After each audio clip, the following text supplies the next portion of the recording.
আসসালামু আলাইকুম। ঈদ আনন্দ ভাগাভাগি করে নেওয়ার জন্য আজকে কিছু কিছু ঈদ পণ্য নিয়ে যাচ্ছি একটি পরিবারে।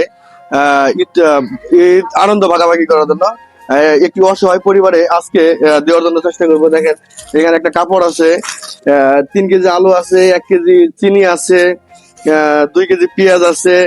এখানে এটা মনে হয় লবণ, একটা লাক্স সাবান আছে, আপনার আহ, সেমাই, নারিকেল তেল, একটা সয়াবিন তেল, আর এখানে 1 কেজি পোলার চাউল আছে, সাথে একটি কাপড় আছে। ইনশাল্লাহ আমি চেষ্টা করতেছি যে অসহায় পরিবারে ঈদ ভাগাভাগি করা যায়, ঈদ আনন্দ ভাগাভাগি করে নেওয়ার জন্য আজকে এইটা চেষ্টা করেছি। কাজে আপনারা যারা আমার পাশে আছেন, সবসময় আমার ভিডিও দেখেন, প্রত্যেকের হলো অগ্রিম ঈদের শুভেচ্ছা এবং ঈদ মুবারক। আর সেই সাথে আমার ভিডিওটা পাওয়া মাত্র অবশ্যই লাইক, কমেন্ট, শেয়ার করবেন। ভালোবাসা রইল। Love you.